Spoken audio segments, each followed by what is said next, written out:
This is the OTB Television Network, a service of Capital District Off-Track Betting.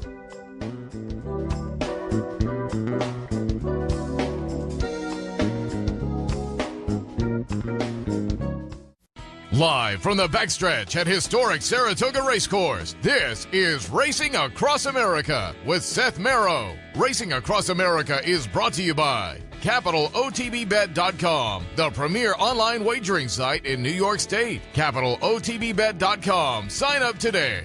Pinnell's Restaurant, a Saratoga tradition since 1922. 284 Jefferson Street, Saratoga, just minutes from the track. Thoroughfan, giving the fan a voice. Find them at thoroughfan.com. Woodbine Racetrack. Pick, bet, and cheer on world-class horse racing north of the border. And the new Capital OTB mobile app. Wager anytime, any place, anywhere. Download it free from the iTunes Store or Google Play.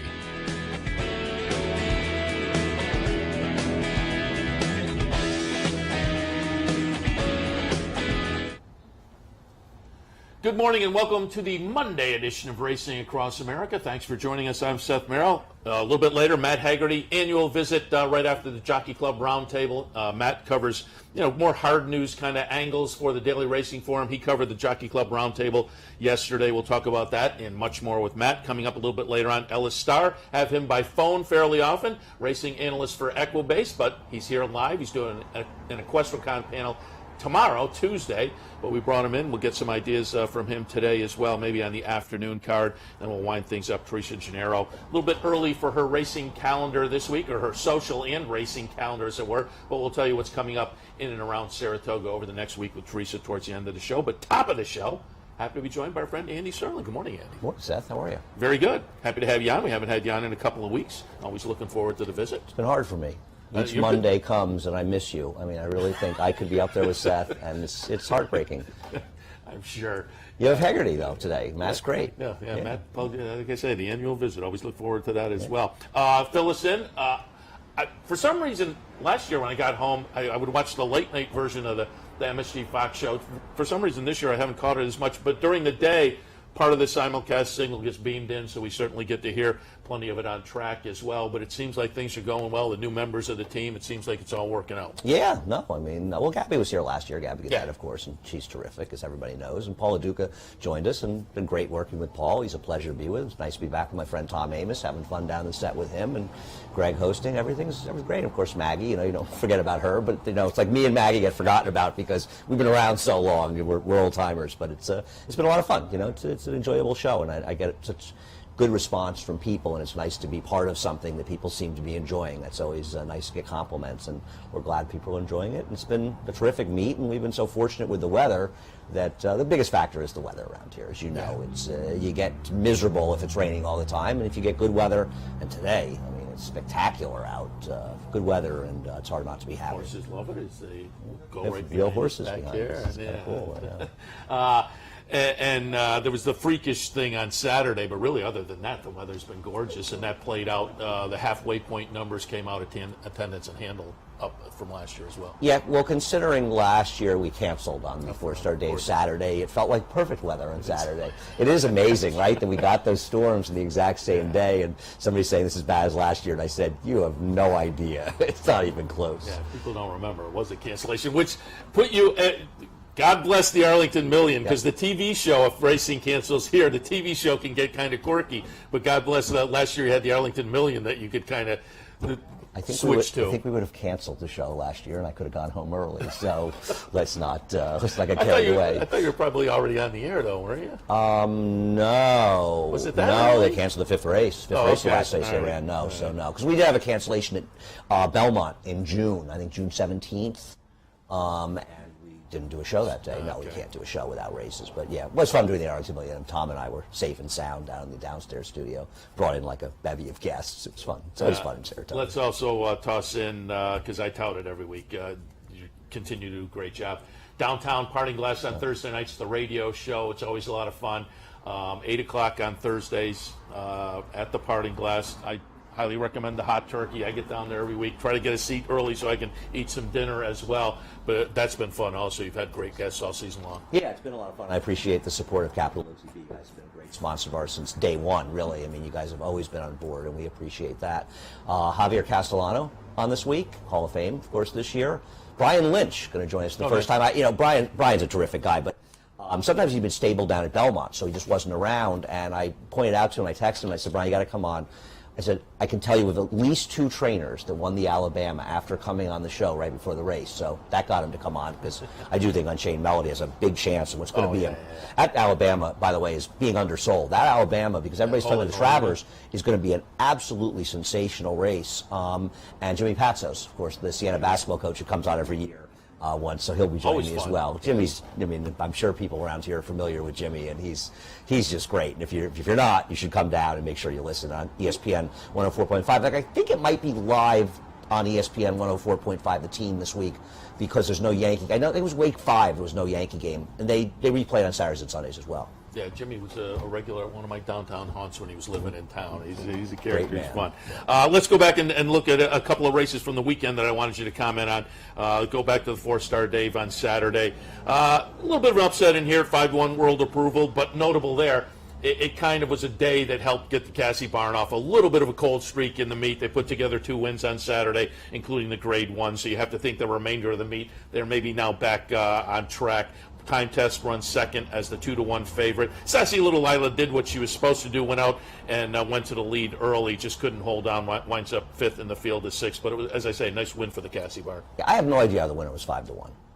And it's funny, I picked the race 3-7. If I had it to do over again with the weather, I would have gone 7-3. And it's funny that how is World Approval 5-1 given his resume? It seems sort of crazy. And I think they went a little.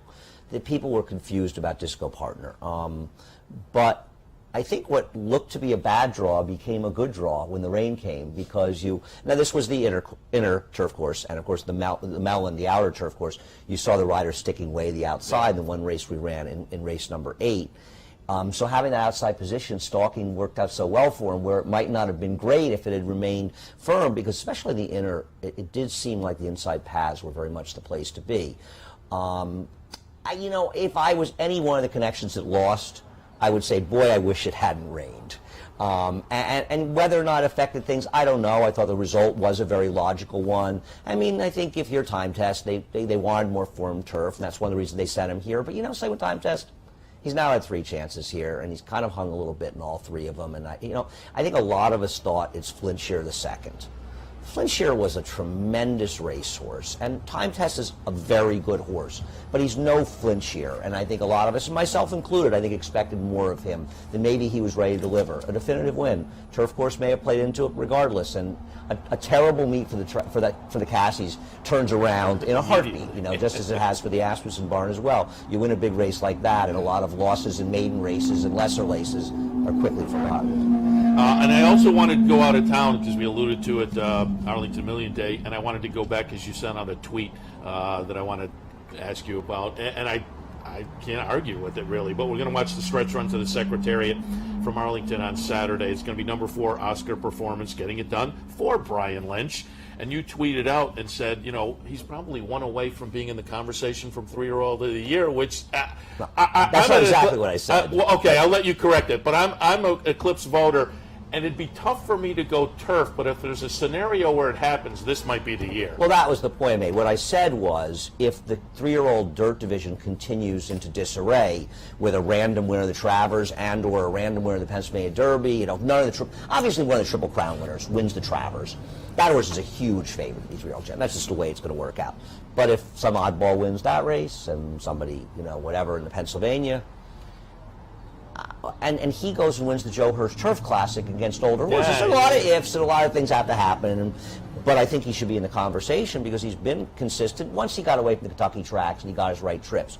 And he showed that he doesn't need a lead. And he showed the Breeders' Cup if he's outside in the clear stalking, he can win as well.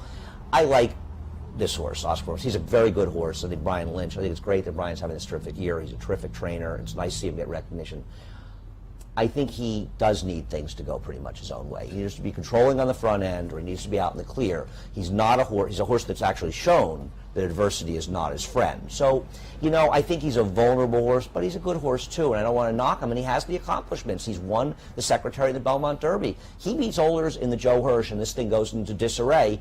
Why isn't he very much in the conversation? At very least in the conversation. That's his second Grade 1 this year, and as you say, if you could beat Older in a Grade 1, certainly in this year, I could see that scenario maybe playing out. All right, let's get some ideas for this afternoon. As you sat down in the set, you said, I got to get on Twitter because then I would know.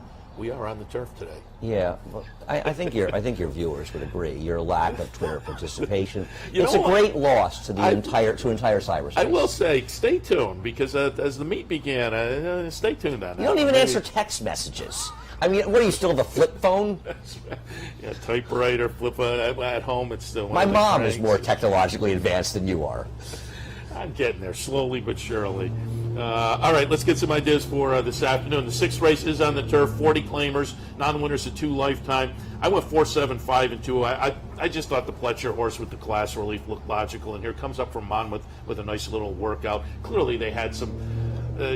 Ambition for this horse, trying the Remsen and the Jerome earlier in the career. So in the move in for the conditional claiming tag, I think he has a class edge. I think keeping it quiet is kind of interesting as well. It seems to me to go through those two. So for me, 4, 7, 5, and 2. But what did you see? Why am I forgiving Win with Pride's last race? That was the question mark for me, but it was a favorite off a terrible effort at 6 to 5. To me, sometimes there are races you kind of are eligible to draw a line through. Really? I'm just going to draw a line through that. Even as the favorite today. I mean, he didn't have Eddie Castro, so anything could happen doesn't the class relief mitigate maybe what we saw last time? He can win. I hate these kind of Todd Pletcher horses. I think they have a terrible record overall. He was first time for a tag on the turf. He's 22% with a $1.14 ROI. I mean, they're just not. I like any questions. If you have Jeremiah Engelhardt on the show, this is why I wanted to talk about the race. Don't call him a Finger Lakes trainer. I moderated that.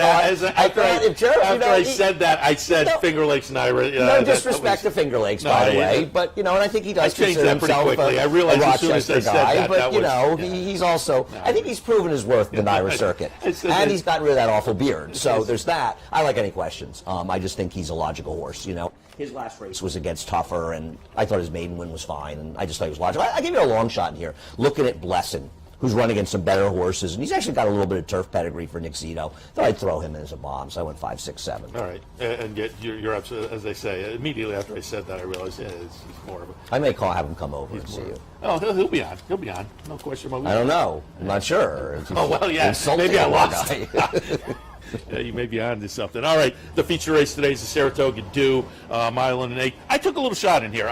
There's an angle I like, and you probably won't remember. It was obscure. I keep trying to look it up on the internet. It was years ago. I thought it was in the racing form. An MIT professor, there was an article where he looked up all kinds of different angles. This was like 20 years ago, before the internet, which makes it hard to look up. But the one angle. There was a time before the internet? There was a vague. Not really different for you because you don't use it, but for many. But one of the angles that played out for him was a horse coming off a layoff, third start back, stretches out off of 2 sprints. And over the years, it's been productive for me. And so it's an angle I like, and Super Allison, the Carlos Martin runner, has that angle. At 8-1, I thought I'd take a little shot there just on the angle I like. I thought the other Matthew Shearer, Carlos Martin horse was interesting because I wonder if they didn't claim with this race in mind. So well, they might have, but the horse ran on the dirt once and was atrocious. So, but I'm just I'm putting my trust in them that maybe they're clever here. I went 3, 6, 4, and 1. Matt Shearer's a sharp. Oh, absolutely, yeah. Over the past year and a half or so. It's a funny race, and it's a race you want to take a shot. And I was actually going to pick Super Allison top. My problem with Super Allison, and Carlos Martin has great numbers stretching out in the dirt, by the way. He's 26% with 47 starters and just under a $2 ROI. She gets left every time. Yeah. I thought if she broke, she could be the speed here. Which I will totally agree. When you see that once in a past performance, you can let it go. When you start to see it 2 and 3 times, it's off the layoff, it's a concern. But she can win. I agree with you. And we have seen a track in the last 2 days, particularly, that has been very strong inside. And speed's been good. But you know what? I'm going to hope it's a little fairer, and I'm going to bet Chasey's American Dream, the 2 in here. It's a horse that was way against a gold rail last time at Monmouth. Has a significant excuse in that race. And if she runs back to that effort, she's got a 77 buyer way against the track, she's going to win. My problem is her 2 races in New York prior to it weren't very good. So I'm going to have to hope she can transfer that Monmouth form and hope the track's fair. But you know what? She'll be a fair enough price. So I'm betting the 2. All right. 2-3-1 for me. Let's move on to the finale. I'm assuming you have a different opinion than me because you were asking me who I liked. I hate the horse you like.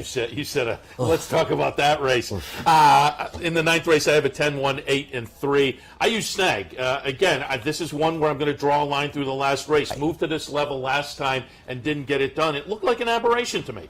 I think probably fits at this level, and I'm looking for a better performance. But I will admit, we'll know more about this one today. First of all, it was a terrible 10, post. 1, 8, It was a terrible post and doesn't have speed. So Well, that's a disaster to begin with. I can't disagree Forgetting with the about post. that, when I get off my lazy butt and decide to write a book about racing, I'm going to write a chapter about how foolish it is to randomly dismiss mediocre efforts, especially on horses that are short prices. If it's an aberrational race, though, I mean... No, no, it's not aberrational, Seth, because the horse dropped into a 40. It dropped from an allowance race into a claiming race, and then it ran bad. So no, I don't think it's an aberration. I think it says to me Todd that's dropped almost it for a more reason. aberrational that you expected Really? a better effort. But we'll find out. That's the beauty of racing. Yeah, listen, I just a think... minute and a half after they go, we'll know one way or the other. Yeah, I just am not going to bet on horses. Like, listen, I'm wrong all the time, so who cares? I had an idea to take a shot with a 7 Mission Leader, who scratched, probably because Kieran McLaughlin saw my pick of him. I think Musical America, down on the inside, has the speed to be sitting close to what should be at least a fair pace in here, though with the 7 scratching the 5 and 8, and Cordero, an aggressive ride, might be able to wire the field. But Musical America is cutting back in distance. I like that a lot, and I like this trainer, No Delacour. Yeah, I have the horse right went underneath 1-8. as well, so I can't argue with that. All right, as I say, we'll see you this afternoon. Andy, as always, appreciate the visit. Again, we'll tell people to swing by the Parting Glass on Thursday nights, catch the radio show. 3 left or 4 left? 3. 3 left, man. Left. Counting down. But you come, you're very loyal. I know. I appreciate it. enjoy No, I do appreciate it. It's I'm a always good to see downtown you. guy, so when you melded downtown with the racetrack, I was there. Andy, appreciate the visit. Good luck this afternoon. You too. Thanks. It's always good to be here. Andy Serling from the New York Racing Association. We'll take a break. When we come back, Matt Haggerty from the Daily Racing Forum. Again, he was at the round table yesterday. We'll do a little coverage of that and more. Stay tuned. Coming right back, the American, the European, and it is theatrical in front. Trempolino driving hard, full out into turn to get him, and here is the wire, and theatrical has won it. Absolutely spectacular. Nighttime Thoroughbred Racing is back at Capital OTB. Now through Labor Day, Capital OTB will be accepting wagers on nighttime thoroughbred racing from across the country, featuring evening racing from Del Mar and Woodbine, and now it's even easier to be part of the action. Simply log on to capitalotbbet.com on all your digital devices, or use our newly designed mobile app. So even when the sun goes down, thoroughbred racing continues at capitalotbbet.com. Log on today. Hey race fans, head down to the all-new Clubhouse Racebook.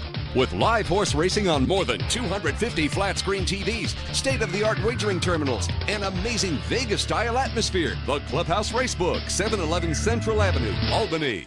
Not at the track and not near a computer? No problem. Wager with Capital OTB's touch-tone wagering system and you'll never get shut out again. Capital OTB's touch-tone wagering system is quick, simple to use, and guarantees your wagers are accurate and placed on time. For more information, visit capitalotb.com or call Capital OTB's customer service hotline at 800-292-BETS. Capital OTB's touch-tone wagering system.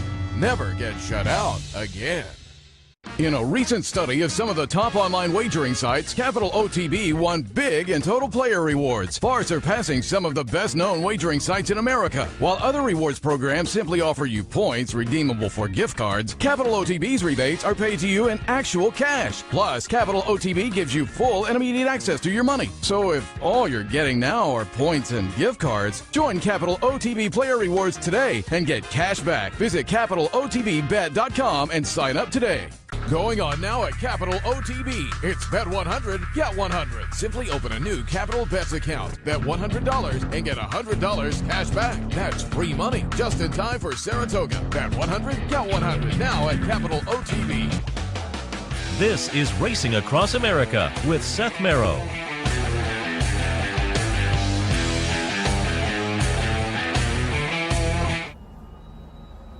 Welcome back to Racing Across America. As promised before the break, the annual visit. Always happy to be visited by Matt Haggerty from the Daily Racing Forum. Good morning, Matt. Always happy to make this appearance. So. And I said earlier, you're kind of the hard news, the business side of racing guy for the Racing Forum. Do you have an actual columnist title? No, I mean, a lot of times people refer to me the industry reporter. I just tell people everything about a horse race. So yeah, there you go. Yeah. And you're also a player, I know. How have you made out so far in town? I haven't had a whole lot of days. I've been pretty busy, a whole lot of days to play. I did have a couple horses I liked over the weekend that got me through it, and then I was able to lose money on the pick 4, even though I hit it yesterday. So, I was close to that with the pick 5. There was just no way to get a price in there. So pick 6 yesterday was $600 and some dollars. Yeah. But all right, and you mentioned being busy yesterday. Obviously busy. Jockey Club Roundtable, and every year we have you in for a little review of that. It seems like this year the main push was the Horse Racing Integrity Act. That continues to be something that folks are getting behind. Other racing groups not so much behind. I'm just wondering if this isn't a watch out what you wish for kind of a scenario from the racing industry. Yeah, I mean, no one really knows what the outcome would be. You're obviously jumping into a void here, but the Jockey Club and the supporters of this legislation are definitely convinced that it would replace a system now that just isn't working and working for some very obvious reasons. But you did see yesterday that the chairman of the Jockey Club called out the National Horsemen's Benevolent Protective Association personally, called some of their policies a disgrace. There is a belief in Washington that you're going to need a unified front to get any legislation passed. It looks as if these two sides are not going to be able to reconcile their positions on the bill. So I think it's going to be a tough row if you want to get it passed without full industry support. But the Jockey Club also has a lot of money and influence behind it. They have support from a lot of individuals who have a lot of money and influence. So we'll have to see what happens. Right now there isn't a markup scheduled, an actual committee hearing in which a vote would be conducted. So we'll just have to see where it goes from here. And for folks who aren't familiar, what does the Horse Racing Integrity Act entail? It would appoint a nonprofit private company, the United States Anti-Doping Association, as the sports overseer as far as drug testing and medication policies. People probably recognize the USADA because they are the testing, the medication and drug testing authority for the Olympic Committee. So they were hired by the Olympics quite a few years ago to administer all of the policies and drug testing for all of the athletes participating in the Olympics. And as I say, I wonder if it's a watch out what you wish for kind of thing with that kind of oversight. But I know Ed Martin has said it might be better if the industry just kind of came together on its own on these kind of issues. But that becomes the flip side of the coin because they've been trying that for years and they haven't. It's still all kinds of jurisdictions have all kinds of different rules, which isn't good for anybody. Yeah, I'm not sure if it's entirely accurate to say all the jurisdictions have all kinds of different rules. The movement has been towards unifying and aligning them, but there are obviously differences in different states depending on medication and drug testing policies. And that remains a real problem for the industry. It's very hard to defend this idea that a horse competing in one state is going to be subject to a different rule in a different state. But as you talked about, the RCI, the horsemen, would prefer not to have the federal government involved.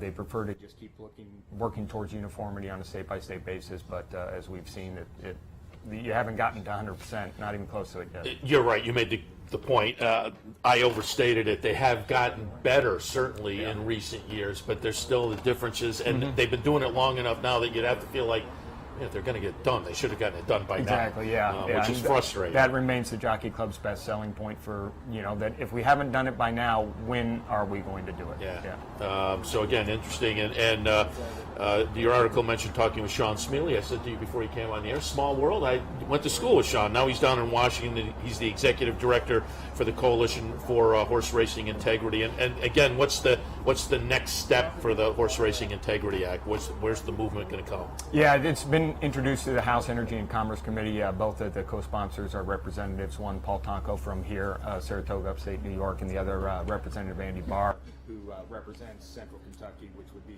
Lexington and then some counties to the southeast. Also, they tossed out at the roundtable some new safety recommendations, ban of use of any non-steroidal anti-inflammatory within 48 hours. Interesting, racetrack self-published data currently in the equine industry database. And this one I find this one to me is a no-brainer. records, the veterinary records. Yeah, right? veterinary records getting transferred to the next trainer down the line. Yeah, a claim or a transfer. That one is just it's mind-boggling to me that is not already the policy. There are, the most obvious thing is that, of course, you should have a medical history, just as if you go to a doctor, he can get your records from, to understand what treatments and what, problems you've had in the past. So, the idea that this is not policy in the racing industry is very hard to defend. So that one is just such a no-brainer, and you have to ask yourself, if there are ulterior motives to not transferring those, that's a big problem. That has to be addressed. I mean, it's just a no-brainer. Yeah. Because I've heard trainers and owners talk about, you get a new horse, you claim a new horse, and if you don't know, you may be overdoing something that's already been done before. Exactly, yeah. So it's just, it seems like a no-brainer. And honestly, there shouldn't even have to be a rule. A trainer, just as a matter of just professional conduct and ethical conduct should be just, here you go, here's the records. I'm sorry I lost the horse, but here you go. I don't want you to do anything wrong. Again, it's one of those things in the industry that seems logical but doesn't. And speaking of no-brainers and seeming logical but not, I also found it interesting. There was a talk at the Jockey Club Roundtable about overlapping post times. But the talk brought it down to dollars and cents and put it into millions potentially being lost because of these overlapping post times. We saw it last weekend with the race up here in the West Virginia Derby was a great example. Yeah, I think there's been actually a lot of progress on this in the last 3 or 4 years. You're not seeing it as often as it did happen. So racetracks are cooperating with each other. This would be a much more advanced algorithm that would be saying, well, okay, Tampa Bay wants to run 28 minutes, between. Saratoga wants to be 32. Take the whole racing calendar for the day, have this algorithm kind of spit out, well, we can keep everything 5 minutes apart. The only problem is it breaks down once somebody post drags. Now, the rainstorm here the other day. Yeah, the rainstorm here, or a horse gets loose. There's a lot of things that can happen that kind of screw it up. But at least you would want to work towards the ideal. Why not start from the ideal and then let happenstance and chance change a few things, but at least start from the ideal. Yeah, I think horse players would be all for that too, because again, I was standing down in the clubhouse the other day as they loaded here, and people were going, well, the West Virginia Derby, they're walking to the gate. It's frustrating as horse players, particularly big, and for a track like, holding a West Virginia Derby, it's their one big day of the year. Mm-hmm. You'd think, geez, if everybody can kind of get together and help everybody out. I think, but also in some cases, a guy who's going to bet quite a bit of money on a race isn't really caring that they're overlapping. If I like the Whitney and the West Virginia Derby at the same time, if they go off the same way, I'm annoyed that I'm not watching both of them, but I got my bets in. I don't handicap races 2 minutes before they go off.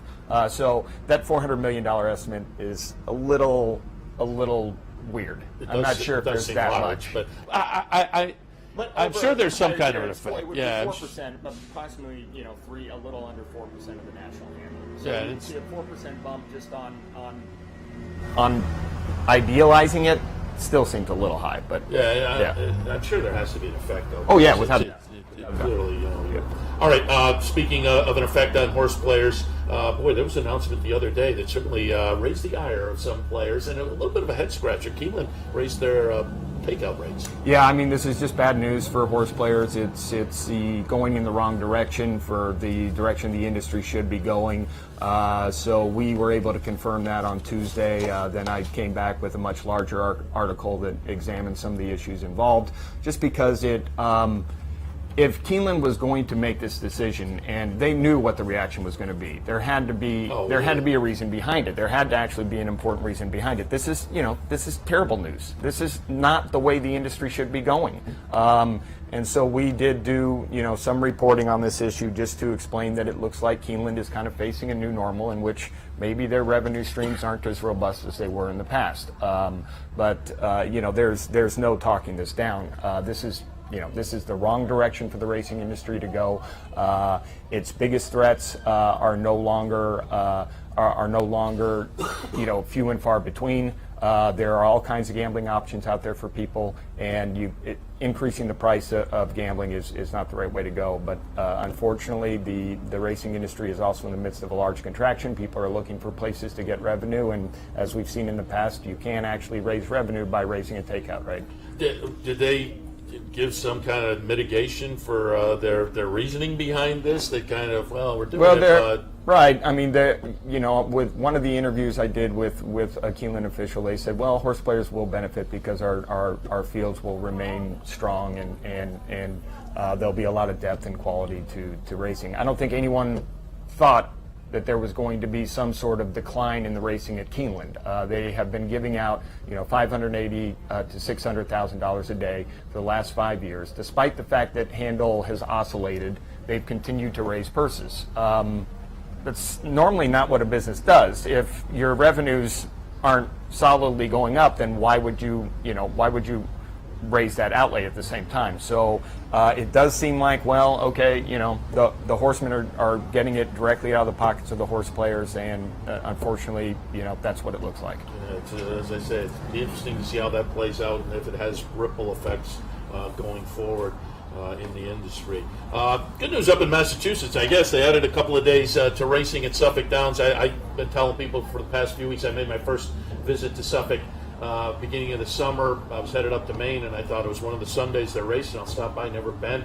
Really nice facility. I mean, it's nice, it's well maintained, and because of obviously there's the limited racing, they had a big crowd that day, so it's fun to give people a couple more chances here, but also tie that in, because I know you've covered also the Saronic group maybe getting involved in some fashion up there to maybe with the demise of Suffolk Downs at least keep racing, thoroughbred racing going in Massachusetts. Yeah, I mean, Boston's a huge market. I think, I'm of the belief, and a lot of other people are of the belief, that if the racing industry is going to survive, it is going to need a live presence in some of these major markets. The best way to make a fan is to take them to the racetrack. That's absolutely the best way to do it, especially if the facility is nice, especially if the customer service is good. So it would be nice to see racing survive up there. But it looks like if the Saronic group is going to get involved, it's going to need some help from the state legislature. It's going to want control over the entire simulcasting market in the state.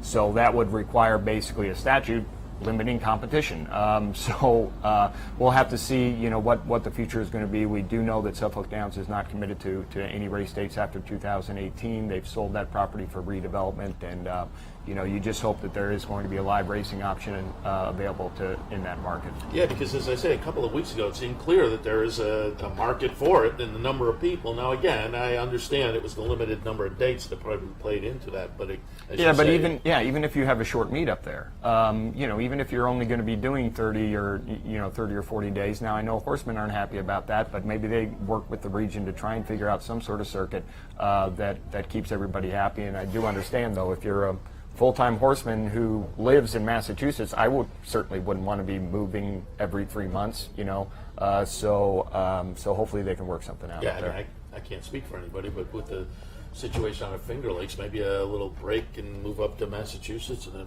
back to Finger, maybe something like that. Speaking of New York racing, just before we let you go, I want to touch on, you had an article just recently entitled "Lawmakers Envision More Independent NYRA." So it seems like, they made the change already earlier this year, but it may change up again a little more in that, again, they'll step out from under the shadow of the state. Yeah, they did get control of their board back, but we now need to see whether or not the state is going to. There are lawmakers up here, especially in Saratoga, where this racetrack is just an economic powerhouse. I mean, it just fills everybody's wallets. That lawmakers want to see the state even less involved. Now, the problem with that is the state owns the deeds to the 3 racetracks that NYRA operates. So whether or not they're going to divorce themselves from this, especially when you have such huge parcels of land up here, and you have a lot of people looking for land in good locations, I don't know if this effort is going to bear fruit. Yeah, it'll be interesting to see, though, watching forward. And you will be covering all of it. Again, Matt Haggerty covering the industry issues for the Daily Racing Forum. You can catch it online, the hard copy as well. Matt, as always, appreciate the visit. Thanks for having me on. And good luck going forward at the betting windows. Yeah, next weekend, Alabama Day is a big day for me. So. All right, good luck. All right, we'll take a break. When we come back, Ellis Starr, National Racing Analyst for Equibase. We'll hit on some ideas for this afternoon. We'll talk about his Equestricon panel tomorrow and more. Stay tuned. This is Racing Across America with Seth Merrow.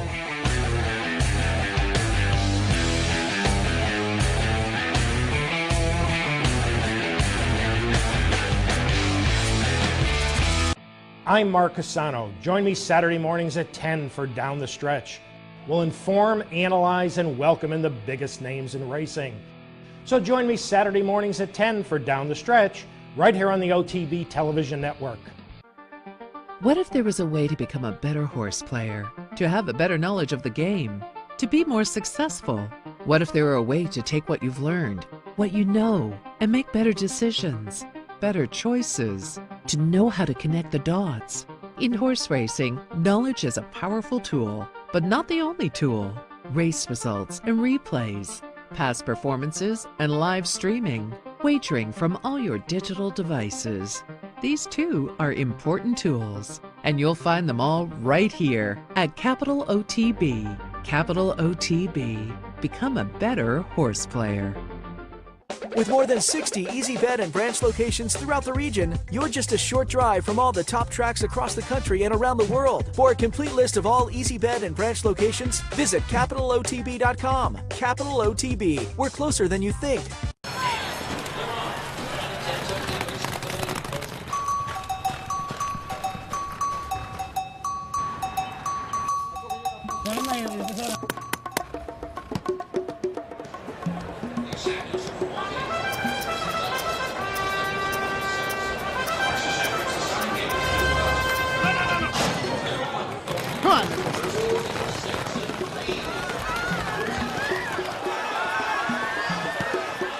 No matter where in the world you are, the excitement of wagering on horse racing is just a click away. Bet any place, anytime at CapitalOTBBet.com.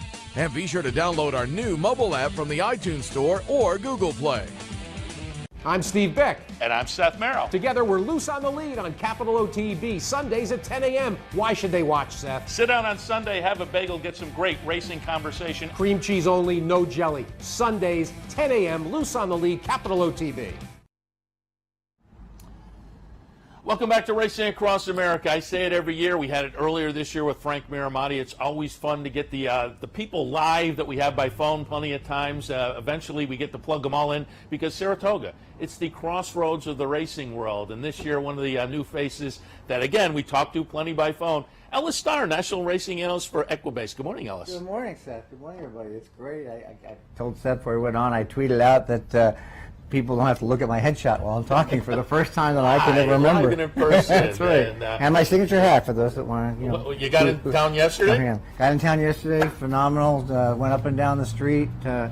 Things going on today. A Crestercon panel tomorrow, but got a good lay of the land this morning. Love it. Historic Saratoga. You got the best TV set in horse racing, right? Absolutely. Clear court. Horses working out all morning. And yep. Beautiful morning here at and Saratoga. A great sunny day, no chance of rain, so that's always good too for handicapping. You picked a great couple of days to come up. Let's before we get some ideas for today, let's tout the panel tomorrow. I'm on at noontime today. Racing Media, Past, Present, and Future. One of many panels today. Plenty of panels tomorrow. You will kick off at 11 o'clock with yours. It's advanced handicapping tools and products, and you'll be talking about one of the nice products that Equibase puts out. Absolutely. Be on a panel with a number of people talking about some of the newer products, and our new product is Race Lens. It's called Stats Race Lens because Stats, the sports information company, came to Equibase and wanted to develop a product, something new, and bring their expertise to it.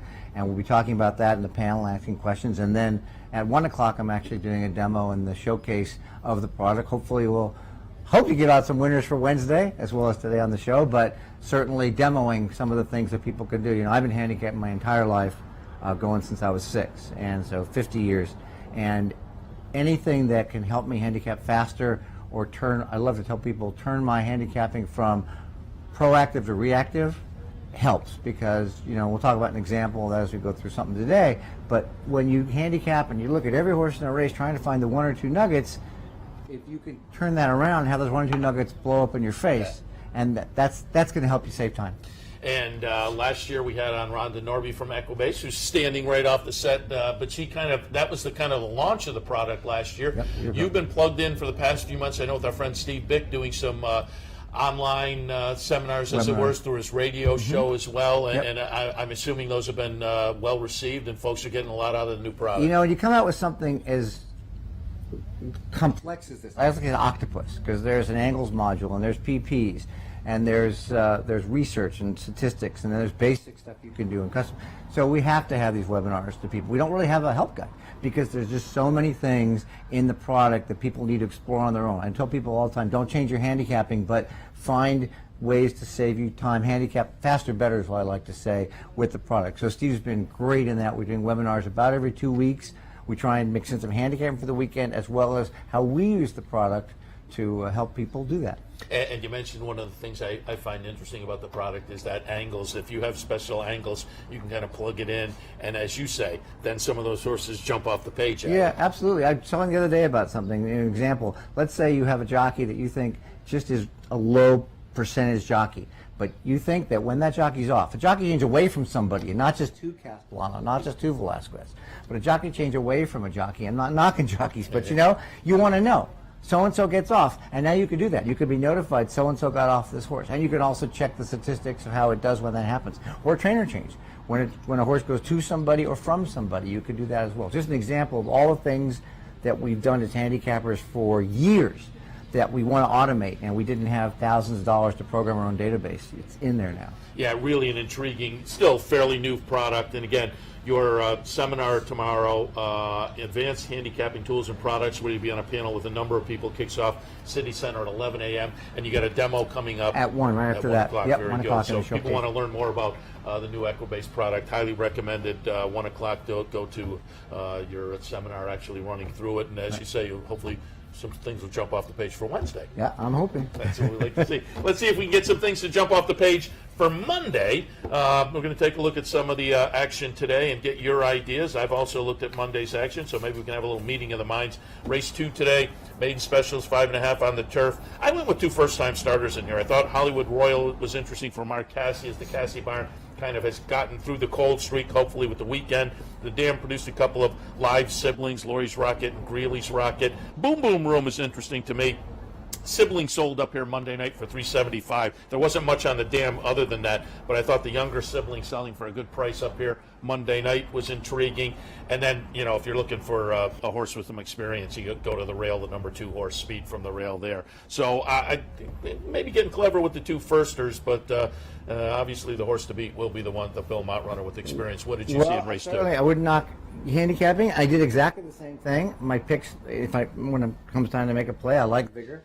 I like Hollywood Royal. I don't like Boom Boom Boom, and this is exactly why some of the stuff I can get at my fingertips, not a plug for Racelands, but my handicapping is faster now. So Hollywood Royal, as you said, I didn't know specifically who it was, but I have a angle that says, tell me if a horse is running in a turf sprint, it's his first time start, and the dam's had a first time starter winner. Did that. Noticed Laurie's Rocket and Greeley's Rocket. So now I didn't have to go look at the whole field. I went and checked their record. You know, both foals are runners. Cassie he's cold, but he's also got 13 second and third place finishes from 45 races. So that's getting in the 30% range. If it was reversed, we wouldn't be talking about it, even if he had 5 wins and 8 seconds and a third, as opposed to 1 win. I think the grade 1 over the weekend broke him out of the slump, though. Yeah, that's good. Now, Boom Boom Boom's the opposite. I'm off of Boom Boom, and the reason is because I look at Jimmy Toner, the last 5 years, 1 for 33. First time, and that's every first time. So, yeah. I mean, he must give his horses a race. I follow the circuit, but I'm going to make that conclusion if I can play it, if I am handicapping a track I don't normally handicap. So I'm off him. And, of course, Vigor. Scheme of the 6, I didn't think was that impressive. The 3, Spanker, they're okay. I might use them in exotics, but I'm going to look at keying the 2 Vigor and the 5 Hollywood Royal and exactas and trifectas. All right, let's move on to race number 3, starter allowance $50,000 level. I went 1, 7, 5, and 4. I thought Happy Farm. You have to believe in that last number, which was an aberration, aberrationally good, but it was off a little bit of a layoff. It just seemed like the 40 level, I can probably trust that number, but it's a question mark because it is. It was a 30-point jump up, essentially. So we'll see. This horse has to back it up today, but I went in that direction. 1, 7, 5, and 4 for me. Well, everything the trainer is saddling for Sagamore is just phenomenal right now. I mean, 31% on the year, just great. I'm going to use Happy Farm. I'm going to use the 7 Holding Aces off the big 5-length win, impressive for Engelhart. It's really his third start off a layoff, so he still could run even better. I'm going to use the 3 Kelly Biggs Captain off a 4.5 length win, but I'm keying 1 price and 1 favorite as my keys. And the price is going to be Cinderella El Chrome, the 2, at 15 to 1. Only because Rays rode the horse last time out, second to an 8-length winner. And I don't know if we talk about this other times I'm on, but when a horse runs second to a big winner, I call that the race within the race. Dick Mitchell taught me that. The horse doesn't know there's another race going on. I don't know horse's eyesight from one thing or another, but you're 8 lengths ahead. You don't know, but you know you're in a race for second. He beat the second horse by a length and 3/4. Certainly it was a good effort. It was at Saratoga. I love when horses come back second in short meet. Same with Keeneland. You're getting 15-1. The 93 Echo Base speed figure is as good as Happy Farm's 90.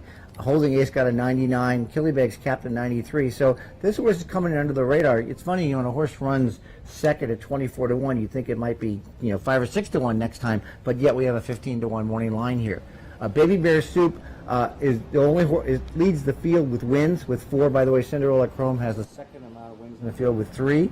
Castellana was the key to that victory after all those bad races in a row, so I like that as well. So I'm going to key the 2 and the 5 on top, and I'm going to bet Cinderella Chrome to win in place here. I'm not giving up double digits on a horse I think that might have a shot. You can. If you're looking, I say 8-1 is about my line. If I look up 8-1 on the horse I like, I'm going to have some win place money. I may be throwing some money away once in a while, but I hate kicking myself after a race. I couldn't afford $2. 6 races this afternoon. We will look at this one as a conditional claimer. 40 tags, non-winners of 2 lifetime. A mile on the grass. I went 4, 7, 5, and 2. I thought Win with Pride dropping for Todd Pletcher. Just looks to maybe have a class edge on this bunch. Comes in some good form with a bullet work down at Monmouth leading into this. So again, on the class relief there. But I think keeping it quiet is also a contender on the nice improving numbers over the past few starts. So for me, 4, 7, 5, and 2. What did you see in the 6th? I'm close. I'm 10, 5, 4. And then 7 would be my next horse down. But I'm going to start with a 10 outside. At the mile, it's not a problem. I really like the way this horse ran. First time turf last time out for Linda Rice at the level. Closed from 9th, 7 back at the quarter pole to be beaten a length ahead. And what's even better is all 3 of the winners, all 3 of the first 2 finishers all came back to win.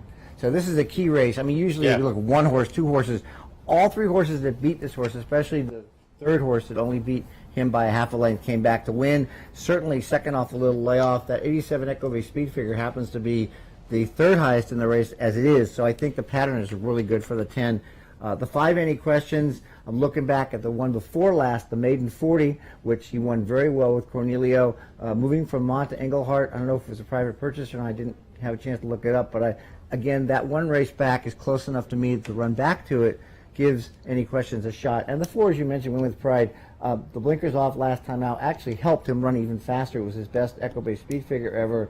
And, he's a straight maiden winner who fits everything here, and it's really his 3rd turf start. I do have a question, though, and maybe you can answer this, is that I made a note, Monmouth string. Pletcher has strings, and isn't it a general rule when a horse of Pletcher's is racing and stable at Monmouth that it's his 2nd string?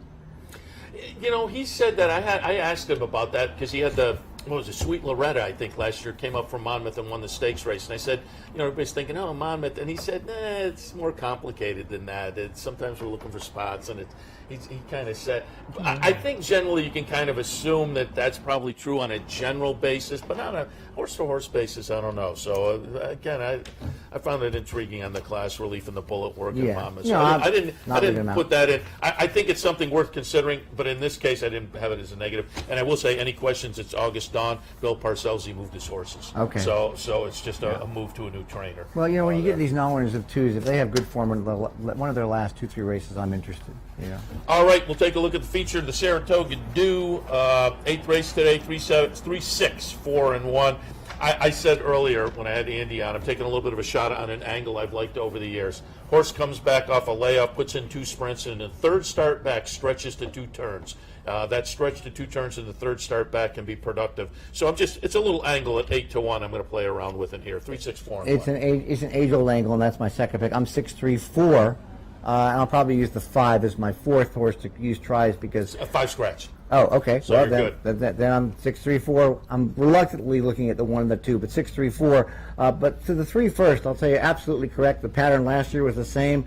Layoff from March to April, 2 sprints, a mile, and then the mile and 16th. The 3rd race off the layoff was the win. I love the foundation of 2 sprints into a route, and certainly when you're looking for representative races, that was the New York Oaks, was that allowance win at Belmont than the New York Oaks. So certainly the horse has that kind of pattern to get physically better as things goes on, and 8-1. I do like Flatter Me Fabulous though here, because I think this horse is a lone front runner. I just think Jose is just so good at that. Rode the horse, not for the first time, but rode the horse for the first time in a while last time out over the track in that claiming. Carlos Martin claimed it. I love when a horse gets claimed and the trainer goes right to a stake. He's looking at the condition book. He's saying, That's exactly what I got a horse that fits here. Why not take a shot? Claim the horse for $35,000. The winner's share is $60,000. I just made my owners the money, and it's a sharp owner in Matthew Shera. Also, Jose rode this filly back in April of last year to a wire win to break her maiden at Aqueduct on the grass. So I look inside, there's no speed. I think he's going to go. I think Flatter Me Fabulous is going to go, and I certainly could take the 9-2. Definitely the 3 Super Allison, as I mentioned. And then after that, I'm not sure. The 4 Literata, I'm going to take a look at 2-1. I can't leave them off my tries. And the 1 and the 2. I'm really pretty much against the 1 and the 2. I just think they have knocks at low odds. But if I key the 6 and the 3 on top, I'm not going to worry about it. All right, Ellis, we appreciate the thoughts for this afternoon. Again, we'll tout your panel tomorrow at Equestrian City Center from 11 to 1. Advanced handicapping tools and products. And again, at 1 o'clock, you'll be touting, doing an actual demo. Yeah, and it's called the Showcase Hub on the floor, basically the convention floor. And continuing with the webinars with Vic Yes, as well. every 2 weeks you can go to echobase.com and click on Stats Race Lens at the top, and you'll get a link to show up. We also have them all archived if people want to see them. So even for the stuff that's not that time sensitive anymore about the races, you can still learn things. But I'll be doing some webinars as well that are more about how I use the product. So swing by Equibase for more of that information. Yep, Ellis, again, we're happy to have you on set with us live after plenty of times talking via the phone. Enjoy your couple of days up here in Saratoga. My pleasure. Love Saratoga. Ellis Starr, National Racing Analyst for Equibase. We'll take a quick break. When we come back, Teresa Gennaro, we get our weekly calendar, what's coming up in and around the racetrack over the next few days. Stay tuned. All of that right after this. Going on now at Capital OTB. It's Bet 100, get 100. Simply open a new Capital Bets account. Bet $100 and get $100 cash back. That's free money just in time for Saratoga. Bet 100, get 100. Now at Capital OTB.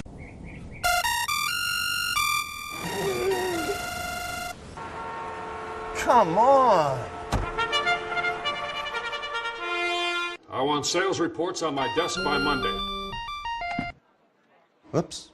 My bad. Love racing? RTN brings you every live simulcast on your home television, plus live video streaming and race replays on your PC and mobile devices. To order, visit rtn.tv. RTN, a breed apart. Hey race fans, head down to the all-new Clubhouse Racebook and get in the game. With live horse racing on more than 250 flat-screen TVs, state-of-the-art wagering terminals, fantastic food and drinks, an amazing Vegas-style atmosphere with seating for nearly 900 of your closest friends. Conveniently located at 711 Central Avenue, right off Exit 5 of I-90 in Albany, the Clubhouse Racebook is the better choice. Nighttime Thoroughbred Racing is back at Capital OTB. Now through Labor Day, Capital OTB will be accepting wagers on nighttime thoroughbred racing from across the country, featuring evening racing from Del Mar and Woodbine, and now it's even easier to be part of the action. Simply log on to capitalotbbet.com on all your digital devices, or use our newly designed mobile app. So even when the sun goes down, thoroughbred racing continues at capitalotbbet.com. Log on today. In a recent study of some of the top online wagering sites, Capital OTB won big in total player rewards, far surpassing some of the best-known wagering sites in America. While other rewards programs simply offer you points redeemable for gift cards, Capital OTB's rebates are paid to you in actual cash. Plus, Capital OTB gives you full and immediate access to your money. So if all you're getting now are points and gift cards, join Capital OTB Player Rewards today and get cash back. Visit capitalotbbet.com and sign up today. This is Racing Across America with Seth Merrow.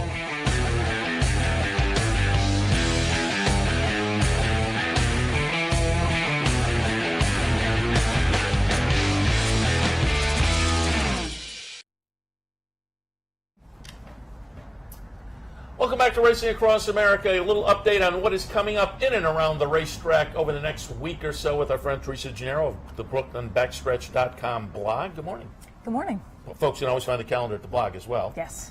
More complete. So We'll go over some of the highlights, however. Once again, I will mention Low Roller Day here at Saratoga. Swing by the 4-Star Day Bar and sign up. Always a lot of fun.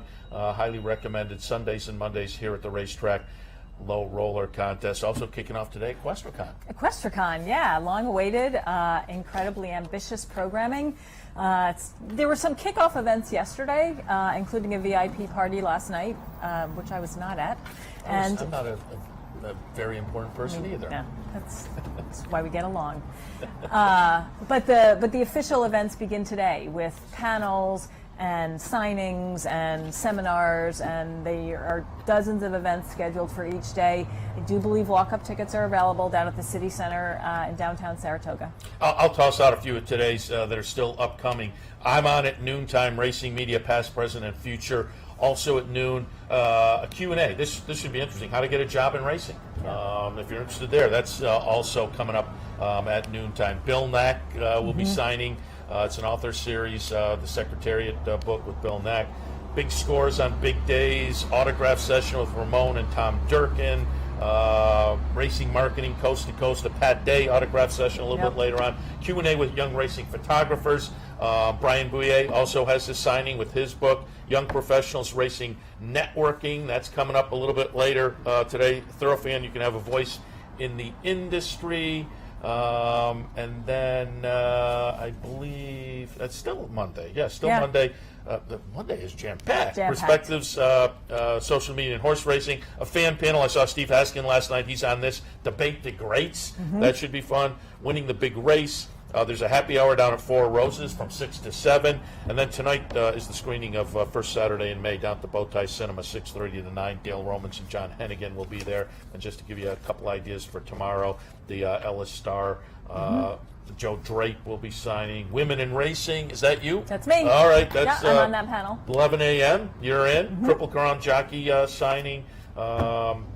Pete Fornatal will be signing. There's a meat party, glass racing, women horse players. Yeah, big. And I'm just scratching the surface, as it were. So Equestricon is off and running. We're rooting for it. I hope it turns out to be a big event. Yeah, and I do just want to give a little extra plug here for the movie that's showing tonight, the first Saturday in May. Followed a handful of trainers from the winter, the road to the Kentucky Derby.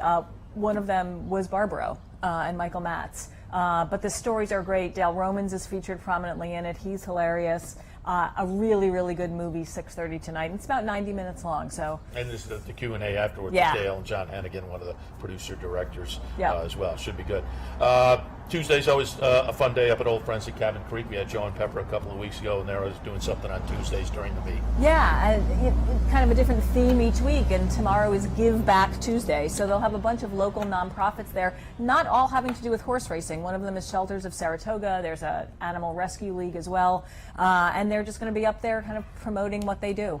So you can see the horses, the retired thoroughbreds, and get yourself acquainted with some local nonprofits as well. Love it. Good idea. Yeah. And also, when Michael Blown came in the other day, he handed me from Joanne Pepper the little bottle of paddock dirt from Zippy Chippy. Yeah. So go in the gift shop if you want some paddock dirt from one of your favorite horses. I have my little Zippy Chippy bottle now. Also coming up, I know this is of interest to you because you were prominently featured in the WMHT special a couple of years, which I guess they reran. They love that during Saratoga. Wednesday night, they do the big fun drive associated with it. And it was great. Look it up if you haven't seen it. But Paul Roberts was also a part of that. But he's going to have a lecture and book signing. Yeah, Paul Roberts is British. He is a racetrack architecture historian, has traveled the world studying the way racetracks are set up, has spent a lot of time working with Saratoga, knows the place really well, and he will be doing a talk, and he's a very, very engaging speaker at the Racing Museum tomorrow night. There's a cocktail hour ahead of time,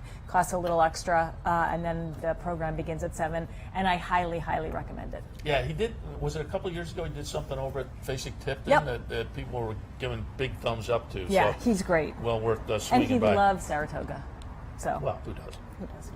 Especially if you're talking about racetrack architecture. I guess this is, I was going to say if you don't love it, but there's like the press box up there, which makes it an intriguing part of the story. Yeah, he doesn't love the press box on the roof. And I bring that up because it's an addition that was made later for utilitarian reasons. But if you're a guy who's into that, that just becomes part of the story. But the structure itself certainly historic and even the barns. I mean, way back over here in absolutely. Sanford Court, I mean, those barns are over 100 years old. And right behind us was August Belmont's private training center in Clare Court. And each of those owners designed the barns the way they wanted to. So they're very individual according to the owner's needs and tastes. And Paul Roberts, again, specializing in that whole architecture of the racetracks and whatnot. And let's talk also the museum. Coming up on Wednesday, there's an advanced handicapping seminar with our friend Tom Amello. I just wanted to tout that. Kicks off at 11:30, gets done by 12:30. I'm sure Tom will educate some folks, give them some winners, and you got a half an hour to get over here and start to make your bets on Wednesday. And Tom is also a retired teacher, so he's a really good person to learn about handicapping from because he knows how to explain things really well to people, and he's a terrific handicapper. And it's just a short walk because he also runs the Brunswick Bed and Breakfast now with his wife and daughter. So it's like 3 doors down, and he's there at the seminar. Racetrack Chaplaincy is going to have a brunch honoring Kieran McLaughlin and his wife at Saratoga National coming up on Wednesday, 10:30 to 1. Yep. The Racetrack Chaplaincy provides a number of services for backstretch workers. Gets them to and from medical appointments, provides counseling of various sources, and advocates for backstretch workers as well. Kieran and Letty obviously have devoted a lot of their time and energy to supporting the backstretch workers as well. So a great organization honoring two terrific people.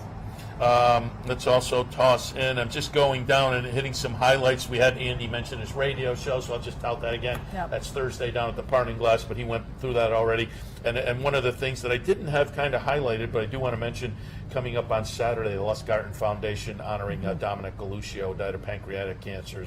They typically features autograph sessions during the day. That's worth keeping in mind if you want some autographs and you want to contribute to a good cause. Yeah, and the sort of the representative color for pancreatic cancer is purple. So if you want to show your support, you can wear a little purple on Thursday. And Galuccio himself would often show up dressed. Not uncommonly.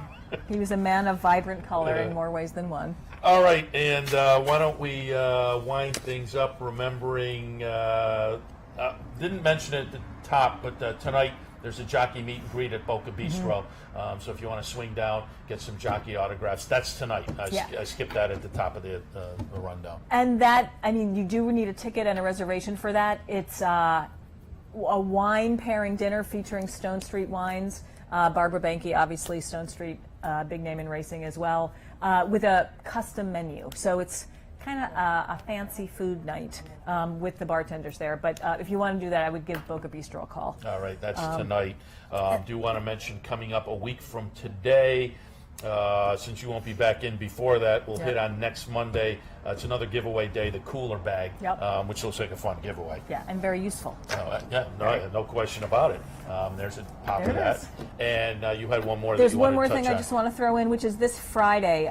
Dr. Patty Hogan of Hogan Equine is going to give a talk at the Fasig-Tipton Pavilion at 11 o'clock in the morning. This is free, and it's about knowing when to retire your racehorse. Obviously, there's a lot of fundraising done that's for retired racehorses, but all that money doesn't do any good if the horses are too broken down when they get off the track to be retrained for a second career. So Dr. Hogan is going to talk to trainers and owners and whoever else wants to show up about how to make that decision. And again, that's this Friday at the Fasig-Tipton. What time? 11 a.m. All right, and you mentioned before you came on one more that's a little bit down the road, but worth marking on your calendar to think about and make some reservations, the annual BCCA fundraiser. Yeah, the Belmont Child Care Association. That is a week from Wednesday, supports the Early Childhood Education and Child Care Center that supports the backstretch workers at all 3 NYRA racetracks. An incredible organization. They do a great job. Really prepares the kids for kindergarten, supports the families educationally as well. This is also a pretty fun party.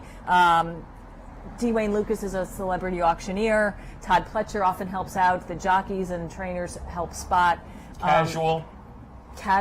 Yeah, it's fun. It's at the Hall of Springs, which is a beautiful space. So that's a week from Wednesday. You still on the board? No, just everything that happened this winter, I had to give up some commitments, just kind of low energy. But still support the organization with all my heart. Very good, and again, they do great work. Yeah. So we'll remind you about that as we get into next week as well. Hopefully we'll have Michael Dubb on to talk a little bit about it because he's a big supporter, obviously. Yeah. All right, Teresa, as always, appreciate the visit. Great to be here. You can catch up again with the entire calendar at the Brooklyn Backstretch blog, brooklynbackstretch.com. I have to wind things up now because I got to get in the car and roll over to the city center for my panel.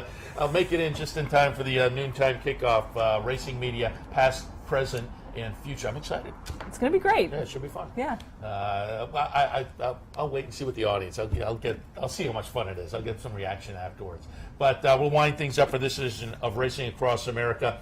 We'll be back on Wednesday morning. Don't forget, night racing continues here at Capital OTB throughout the month. If you like the night racing, Del Mar part of that as well. Certainly enjoy it all here on Capital OTB TV and CapitalOTBBet.com. Also, Bet 100, Get 100 continues for 2 more days.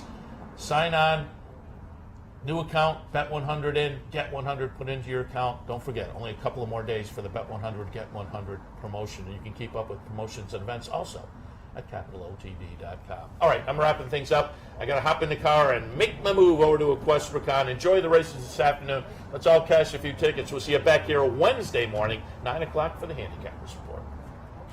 You've been watching Racing Across America with Seth Merrow. Racing Across America has been brought to you by CapitalOTBBet.com, the premier online wagering site in New York State. CapitalOTBBet.com. Sign up today. Pennell's Restaurant, a Saratoga tradition since 1922. 284 Jefferson Street, Saratoga, just minutes from the track. Thoroughfan, giving the fan a voice. Find them at thoroughfan.com. Woodbine Racetrack, pick, bet, and cheer on world-class horse racing north of the border. And the new Capital OTB mobile app. Wager anytime, any place, anywhere. Download it free from the iTunes Store or Google Play.